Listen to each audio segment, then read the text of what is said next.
ভাইয়া আমাকে একা থাকতে দিন, চলে যান এখান থেকে। কথাটা শান্ত হলেও নওশাদ বুঝে গেছে এই কথার ভেতর কতটা রাগ ভরে আছে। সামনে থেকে না শুনলে কেউ বুঝতেই পারবে না। নওশাদের মুখ থেকে কথা বের হচ্ছে না, কি বলবে বুঝতে পারছে না। ওর চেহারার রাগ নওশাদকে আর কিছু বলার সুযোগ দিল না। নওশাদ কিছু না বলে বাইরে চলে আসলো। বাইরে আসতেই শাহনাজ বেগম ছেলেকে বলল, কিরে বাবা, রাইসার রাগ কমলো? না, মা অনেক রেগে আছে। আমি আর কিছু বলিনি, আসলেই অনেক রেগে আছে ও। আমি আগেই বলেছি, আমার কথা তো শুনিসনি তোরা। জানি এখন ছোট বাবু বলবি ইরফানকে যেতে। ইরফান যা দেখ, তুই পারিস কি না, তাকিয়ে আছিস কেন? যা। ইরফান যা, আবার দাঁড়িয়ে থাকে। ইরফান এই কথা শুনতেই ভোঁ করে ঢুকে গেল ভেতরে। এসেই দেখলো রাইসা বসে আছে খাটে। রাগের কারণে যে রাইসার নিঃশ্বাসটাও ঘরের মাঝে বেজে চলেছে তাও শোনা যাচ্ছে। ইরফানকে আবার আসতে দেখে রাইসা চিল্লিয়ে বলল, ইরফান এখান থেকে যা, না হলে তোর গাল এখন আমি লাল করে ফেলবো মেরে। আমার রুমে আসতে কে বলেছে তোদের? আমি বলেছি? কি শুরু করেছিস তোরা? বাইরে থেকে এসব শুনে সবাই যে যার মতো এক এক দিকে চলে গেছে। বেচারা ইরফান এক লাফে দরজার বাইরে এসে হাজির। এমন ডেঞ্জারাস চেহারা আগে কখনো দেখেনি ইরফান। আরেকটু থাকতে নির্ঘাত মেরে দিত। না বাবা, আমি এখন যাচ্ছি না। আগে রাগ ঠান্ডা হোক, তারপর কথা বলা যাবে। তার আগে আমি আর যাচ্ছি না। শেষে পেতনির মতো আমার ঘাড়ে চেপে ঘাড়টাই না মটকাই দেয়। আচ্ছা, সবাই গেল কোথায়? এখানেই তো সবাই ছিল। কি হলো এটা? আমাকে ফেলে হঠাৎ চলে গেল কেন? আমাকে বাঘের খাঁচায় রেখে সবাই পালিয়েছে। কি ডেঞ্জারাস মানুষ রে সবাই। রাইসা এখনো ফুপিয়ে চলেছে, রাগ হচ্ছে ভীষণ। কুত্তা কোথাকার, আমাকে ভালোবাসবে না, আমাকে ভালোবাসা যায় না। আমি কি ভালোবাসার যোগ্য না? দেখে নেব ওই লুচ্চা রাফিকে। আমাকে ভালোবাসবি না, আবার তুই বাসবি, তোর ঘাড় বাসবে। কুত্তা হাতি, বনমোরগ, গন্ডার কোথাকার, শয়তানের খালাতো ভাই কোথাকার। আমার উপর রাগ দেখায়, আমিও দেখে নিব। কামড় দিয়ে মাংস সব তুলে নেব। আসুক না কাছে একবার, আসুক একবার। আবার ফোনে প্রপোজ করছে। কি দরদ! ওই পেতনিকে আমি তো মেরে ফেলবো, চাটনি বানিয়ে ফুচকার সাথে গিলে নেব। হাতে পাই একবার, ওর জীবন আমি ভাজা ভাজা করে খেয়ে ফেলবো। আমাকে চেনে না, আমার ভালোবাসার উপর নজর দেওয়া, একেবারে চোখ দুটো তুলে নেব। তারপর ওই চোখ দিয়ে আমি হকি স্টিক খেলবো। বচ্চা থারামি উগান্ডার ছাগল কোথাকার। কিছুক্ষণ পর আমিও বাসায় চলে আসলাম। বাসায় ডেকোরেটিংয়ের কাজ তো জোরে সোরে চলছে, কিন্তু কথা হলো বাসার সবাই কই? আব্বু আম্মু আসতে দেরি হবে, রাত তো হবেই। কিরে বাবা, মানুষজন কই? হঠাৎ আমি কার সাথে যেন ধাক্কা খেলাম। সামনে ইরফানকে দেখে অবাক। আরে এ আসলো কখন? আমি বললাম, ইরফান কখন আসলে? আসছি সকালে। তোমার অবস্থা কি এখন? কেমন? বাসার সবাই তো তোমাকে নিয়ে কথা বলছিল। এখন ভালো, হালকা চোট লেগেছিল। রাইসা তো আমাকে দিনে তারা দেখিয়ে দিয়েছিল। আরে আসল কথা, তোমাকে নিয়ে ঝগড়া হয়েছে। বাসায় এসে রুমে ঢুকছে, অনেক রেগে আছে, কেউ শান্ত করতে পারেনি। ঘটনা কি? আরে ফালতু ঝামেলা, একটু থেকে একটুতেই রেগে যায়। তুমি তো জানোই কেমনও। কিছু করেনি তো? না, করেনি। তবে কি হবে কে জানে। কারো তো রুমে ঢোকার সাহস নেই। মনে হচ্ছিল দেশের প্রেসিডেন্টের রুম, নো পারমিশন। আচ্ছা, সে দেখা যাবে, থাকুক এখন। নওশাদ ভাই আসছে বলে? হ্যাঁ দেখলাম, মনে হয় বাইরে গেছে একটু কাজে। ও আচ্ছা, আমি একটু মাইশা আপুর সাথে দেখা করে আসি। আচ্ছা। আমি উপরে মাইশা আপুর রুমে। মাইশা আপু ফোনে নিজের হবু বরের সাথে দাঁড়িয়ে কথা বলছিল। আমি চুপি চুপি পেছনে গেলাম। আমাকে খেয়ালই করেনি। বাবা, কি প্রেম! আমার কপালে এমন মুহূর্ত কবে যে জুটবে। আমি হালকা কেশে উঠলাম। মাইশা আপু লাফিয়ে উঠল, ফোনটা দ্রুত কেটে আমার দিকে তাকালো একটু রাগী দৃষ্টিতে। আমি মুচকি হাসলাম। আপু বলল, শয়তান একটা, এটা কি হলো? তুই কখন আসলি? যখন থেকে তুমি রোমান্টিক হয়ে ওনার সাথে ইয়ে করছিলে। হ্যাঁ হ্যাঁ আপু, এখন তো আমারও বিয়ে করতে ইচ্ছে করছে। কি রোমান্টিক এসব! হারামজাদা, লুকিয়ে কথা শোনা দেখাচ্ছি তোকে। আচ্ছা ওয়েট, সরি, আমি তো কথা বলতে এসেছিলাম। এসে দেখি কে বলছিলে তুমি? এখন তোর অবস্থা ভালো তো? দেখি তো চোটটা। আরে ভালো হয়ে গেছে, হালকা চোট লেগেছিল। এখন বলো, বাসায় কি সব কিছু জেনে গেছে নাকি? আরে না, আমি শুধু ঘটনাটা আম্মুকে বলেছি, আর কেউ জানে না। সবাই জানে তোর সাথে ঝগড়া হয়েছে। আগে যেমন হয়, এখন না জানি রাইসা কি করে। ওকে তো মানাতেও পারছে না। কি যে করি। আমারই ভুল, ওকে তখন মারা উচিত হয়নি। কিন্তু আপু তখন ওর কথাগুলো এত নেগেটিভ ছিল যে আমি নিজেকে কন্ট্রোল করতে পারিনি। ভাবো যে ওকে সবাই কত ভালোবাসে, আর ও কি না নিজেকে বাজারের মেয়েদের সাথে তুলনা করছে। কেমন লাগে বলো? আমি জানি আসলে ও এখনও বাচ্চাদের মতো মন থেকে এখনও ছোটই আছে, ভালোবাসার রিজেকশন নিতে পারছে না। আমি আসলেই জানি না ও সত্যিই কি তোকে পছন্দ করে কি না। রাফি, আসলে তুই কি ভাবিস? আপু, আমাকে তুমি চেনো না, আমার সব বিষয়ে তো জানো। আমি আসলে রাইসাকে নিয়ে কখনো এইভাবে ভাবিইনি। আমি বোনের নজরেই দেখেছি। কি আর করার। আমি আসলেই জানি না আমি যাবার পর ওর কি হবে, কে ওকে সামলাবে। আমার খুব টেনশন হচ্ছে। চিন্তা করো না, এখন বড় হয়েছে ও, নিজেকে সামলে নেওয়ার মতো অ্যাবিলিটি এখন ওকে নিজের মাঝে আনতে হবে। সারা জীবন অন্য কেউ তো এসে ওকে সামলাতে পারবে না। ঠিক বলেছিস। জানিস এখন কি হয়েছে আবার? এখন কি হলো আবার? আমার বড় খালা আর ওর ছোট বোন ওনাদের ছেলের সাথে রাইসার বিয়ে দেওয়ার জন্য উঠে পড়ে লেগেছে। কথাটা শুনে আমি চমকে উঠলাম। বলে কি আপু? মানে নওশাদ ভাইয়া আর ইরফান? কি হচ্ছে এসব? নওশাদ ভাই তো অনেক বড়, তাহলে উনি কিভাবে এসবের মাঝে পড়ে গেল? আর ইরফান বলতে গেলে রাইসার বয়সী, আমার থেকে ছোট।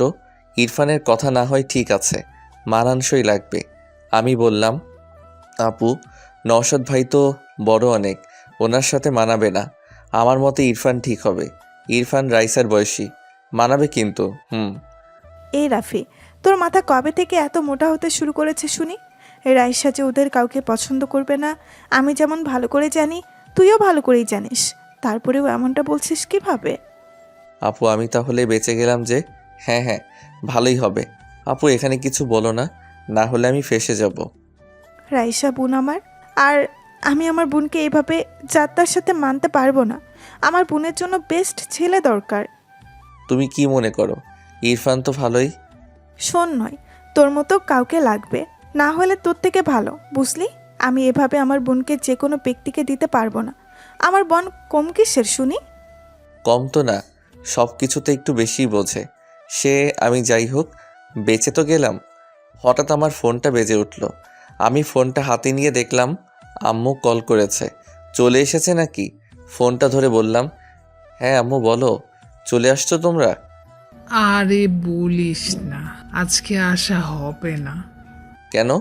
আরে আমাদের অফিসের একটা ড্যান্ডো প্রজেক্টের মিটিং পড়ে গেছে, তোর আব্বু ওখানে গেছে। দেখি কাল পরশু চলে আসবো। ওকে। আচ্ছা, নিজের খেয়াল রাখিস কেমন? আমি ফোন রাখলাম। মাইশা আপু বলল, কে ছিল? আম্মু আসবে না? আজকে আসতে চেয়েছিল, আব্বুর আবার মিটিং পড়ে গেছে, তাই কাল পরশু আসবে বলল। ও আচ্ছা। আচ্ছা চলো নিচে যাই। মামি কই? দেখ নিচে আছে। দেখা করে আসি। হুম। আমি নিচে আসতে দেখলাম সবাই ড্রয়িং রুমে বসে বিয়ের সব প্ল্যান করছে।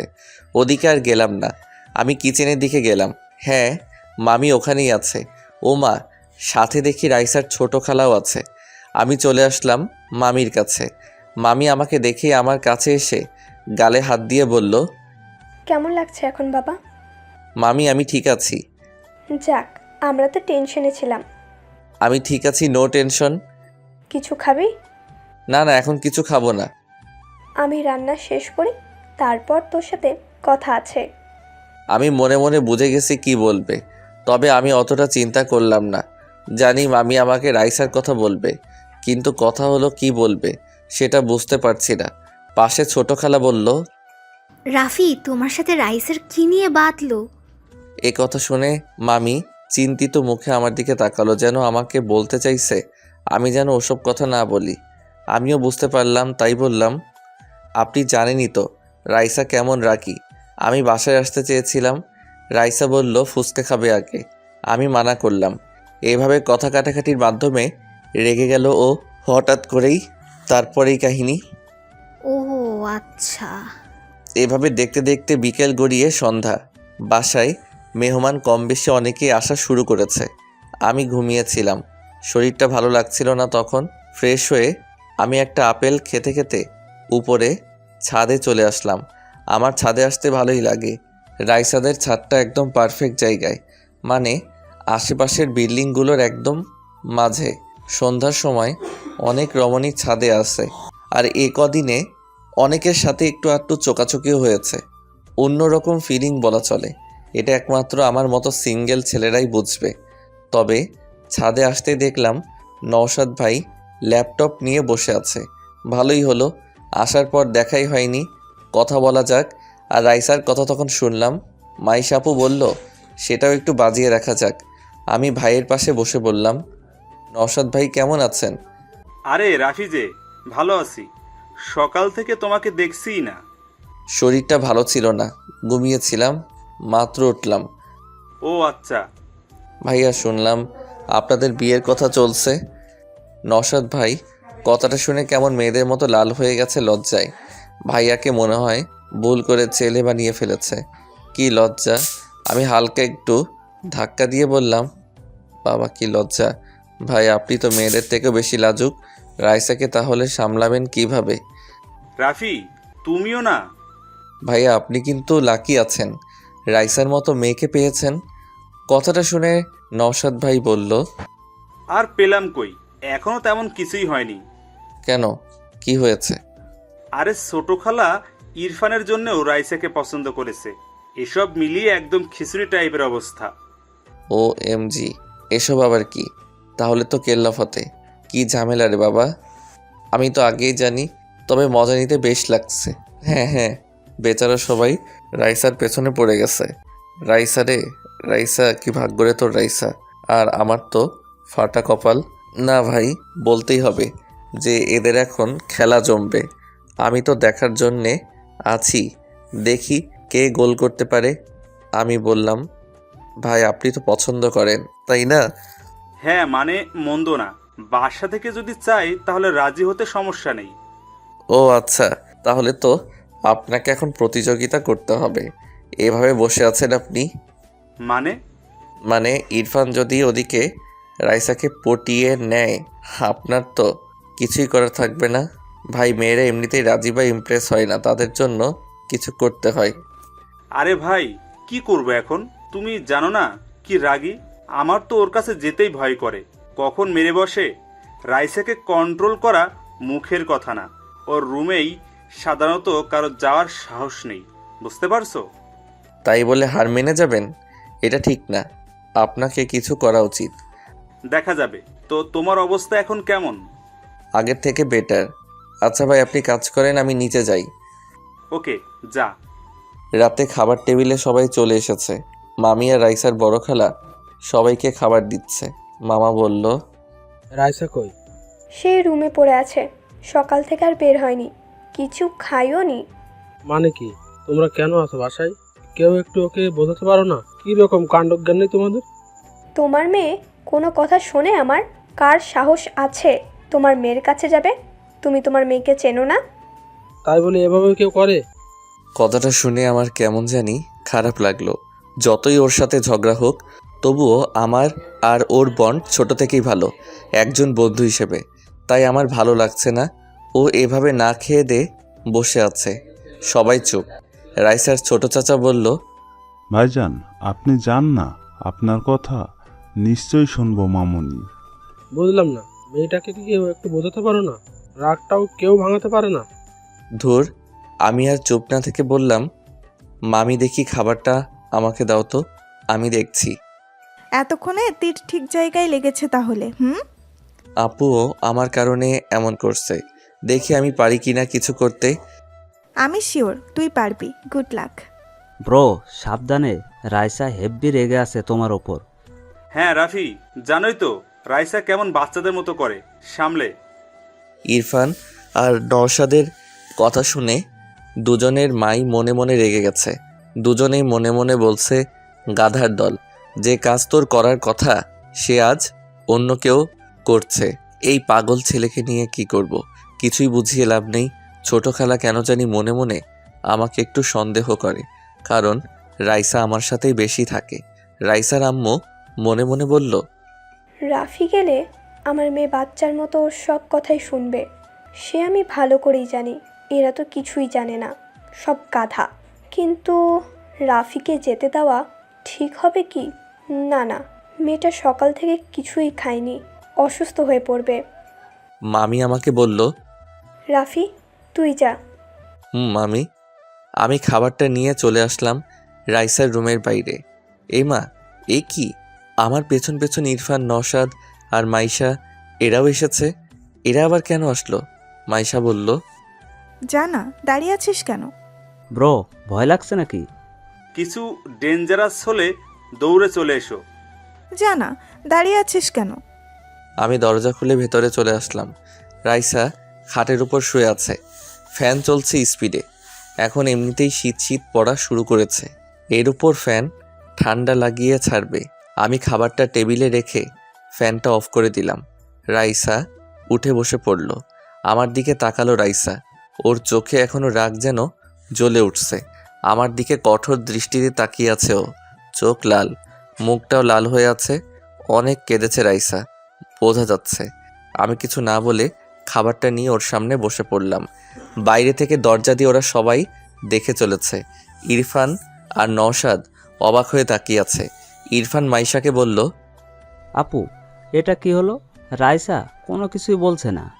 মানে বুঝলাম না, আমাদের তো রুমে ঢুকতেই ভয় করছিল, আর রাফি তো সোজা বেডে যেয়ে বসে আছে। বেটে কেন? এই রুমে রাফি থাকলেও রাইসা একটা কথাও বলবে না। কেন? মাইশা হেসে মনে মনে বলল, গাধার দল, ভালোবাসার মানুষকে কেউ কিছু কিভাবে বলতে পারে?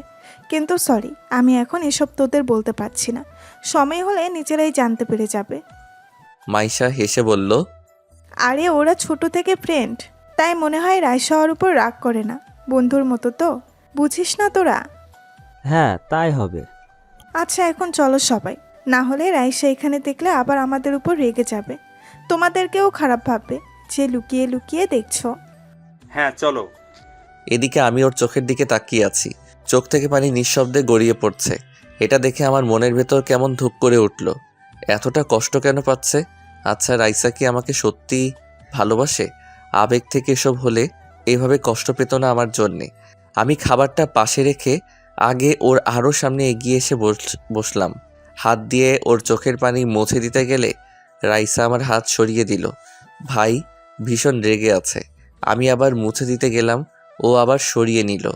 আমি বললাম, কি হয়েছে ওর? সকাল থেকে নাকি কিছুই খাসনি? ও চুপ করে আছে, আমার দিকে ওভাবে তাকিয়ে আছে। ভাই আমাকে এই চোখের আগুনে পুড়িয়ে ছাড়বে নাকি? চুপ করে আছিস কেন? কথা বলছিস না যে? রাইসা ভারী কণ্ঠে বলল, এরপর কি হয়েছে জানতে চাইলে সাবস্ক্রাইব করে পাশে রাখা বেল আইকনটি বাজিয়ে রাখুন পরবর্তী পার্ট মিস না করতে চাইলে। ধন্যবাদ সবাইকে আমাদের পাশে থাকার জন্য।